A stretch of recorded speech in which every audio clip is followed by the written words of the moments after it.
All right.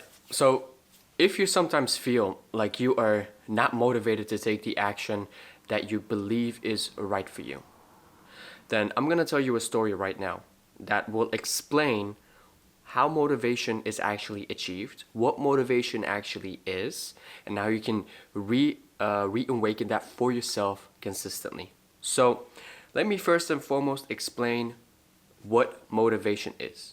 The definition of motivation. How is one motivated? How does one take action in the first place? Okay, cool. If you are thirsty, you feel a bigger desire to drink water, and so you are motivated to drink water. Right? Sounds logical. But why is that? Why do you feel a motivation to drink water? Because we are in pain. Being thirsty to our body signifies or signals some sort of some sort of pain in our brain receptors. Cool. With that out of the way, we understand what motivation actually is. It is we experience pain, or brain signals pain, and we register that, or at least our brain registered that, and we take action on doing something. Cool. Now, yesterday, I traveled all the way from where I'm living in Belgium to another country in the Netherlands to get a signature for a document that is like a form for when you had a car accident. So 2 days ago, I had a car accident. Some truck drove into me to the left of me. The car is all right. Everything is fine. Everybody is all right, but there are just some scratches. And so in the rush, in the heat of everything, we moved the cars to the side. We made sure that everything was clear. We started filling in the papers. He was from a different country, so there was a language barrier. I had to go to the toilet. I had to pee very drastically, and I wanted to get it over and done super quickly. I didn't know how to fill in that document, and I had to do it for two people.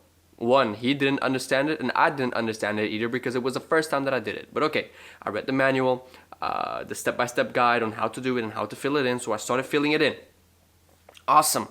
Eventually, after 1.5 hours of us filling it in because we couldn't find the proper papers of his document, we couldn't find his insurance document because it was all in this Lithuanian language, and I don't understand Lithuanian, so I don't know how to discover what that is. So I was Google translating it, like, okay, what does this word mean? What does this word mean? And kind of guessing of what is what. So I fill it in the way that I could fill it in. Okay, an hour and a half passed. We're all happy. We shake hands. I drive home. Before I drive home, I give him a copy. I drive home. And then while at the parking lot, I realized, fuck, we didn't sign the document. And so what does that mean? For an insurance company, that means the document is unusable. So that could have basically meant that I have written that document all by myself, and that I have made that accident myself.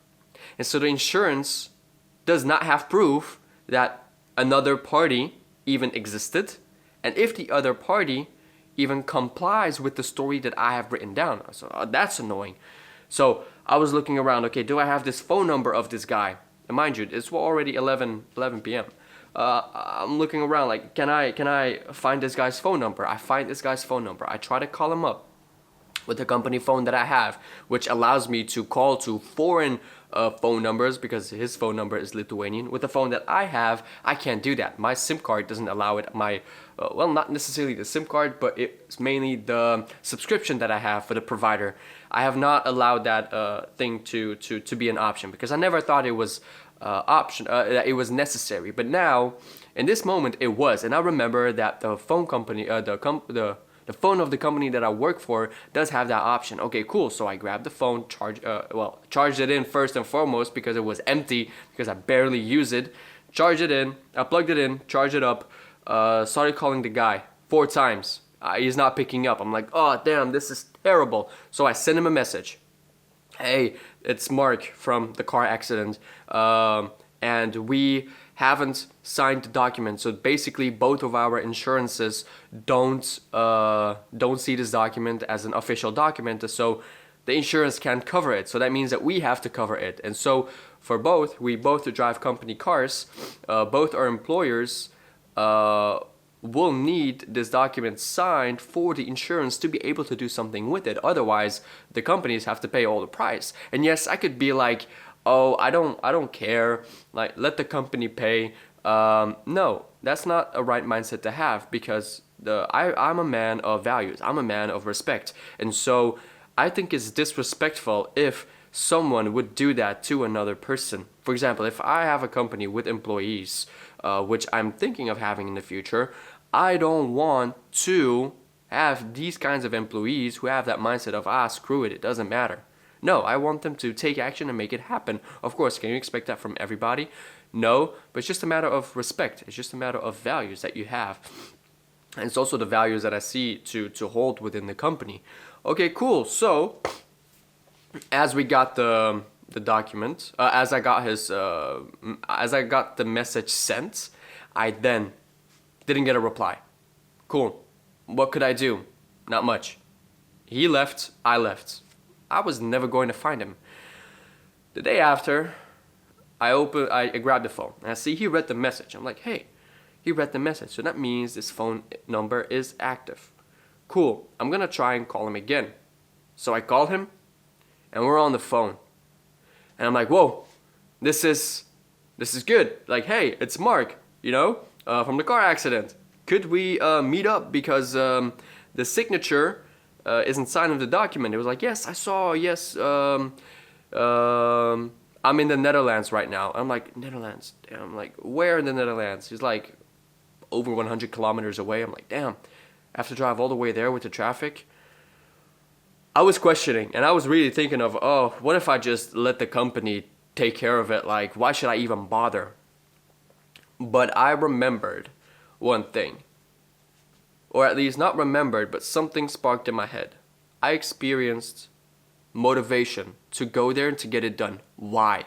Because my values were a cost for myself.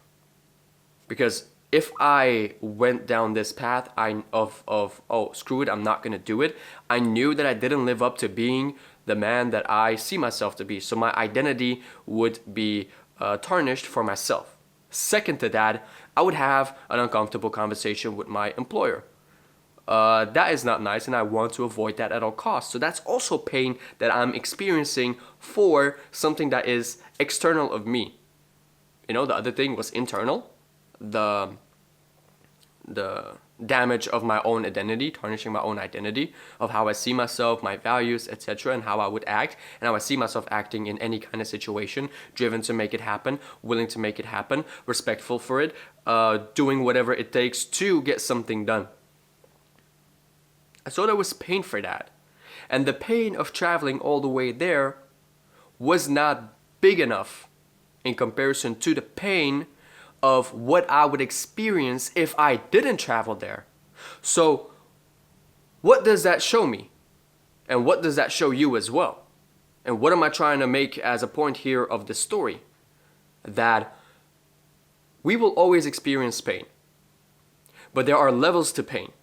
And depending on how big that pain is, it will allow us to either take action or not take action on something. At the end of the day, we do take action. We either decide to take action or we decide to not take action on something. So at the same time, we are committing to take an action. Good. The truth about everything is that the only way to get us motivated to take the action that we believe is necessary to achieve our goal or to do an action. So for example, if you build a business or if you work full time and you have a deadline and you don't commit to that deadline, the reason for that is because it's not painful enough for you to commit to the deadline. The thing that you will face afterwards is not heavy enough. So for example, I'm going to give you a very basic example, making up your bed. If you struggle with making up your bed, or you don't make up your bed and you can't be bothered with making up the bed, that's because it's not painful enough for you to make up your bed. And so how can you actually get the motivation to make up your bed? It's by outlining what the consequences are of you not making up your bed. So how will this affect your identity? Is your identity aligned with someone who makes up his bed? Is there an external motivator present? Maybe your mom or your wife or I don't know, whoever will see that and will give you a comment. And is that comment painful enough for you to get that action done and to avoid it? If that's the case, if that pain of what will come afterwards is bigger than the pain of committing to the action, then that means you will be motivated to get it done. So this is awesome because we can get anything done we want as long as we outline what the consequences are of us, of what will happen when we don't do it. And so that's basically the thing that I shared in the beginning. How to do it consistently is how to consistently be motivated to take action is by knowing and understanding what will happen as a result of you either not doing it or of you doing it. Because both are important. You have to visualize and become clear of the pain that you will experience afterwards of doing something that is quote unquote good for you in that moment. So if you need to take action and need to stop procrastinating on something that is valuable for you, no matter what it is, something that you feel like I have to do this, if it's working on your business, if it's being consistent with your full-time job, if it is studying, if it is going to the gym, you know, it's all about understanding what's something bad that will happen from me doing it and what's something good that will happen from me doing it as well. But what's the bad of me not doing it? And based off of that, we can outline which one is the most painful. And why is this something that we can do? Why does this get us to be motivated consistently?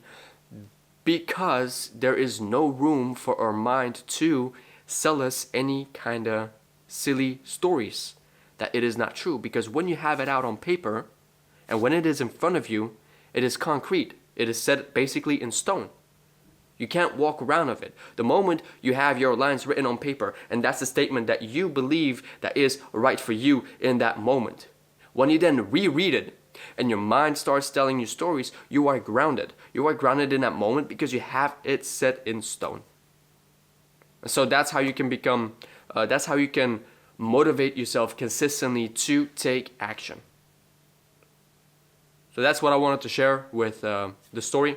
That's the entire point of this video. I hope it was valuable for you, and always remember that you are 100% responsible for the results in your life. Make the hard decision today, and I'll see you in the next one. All right, bye-bye.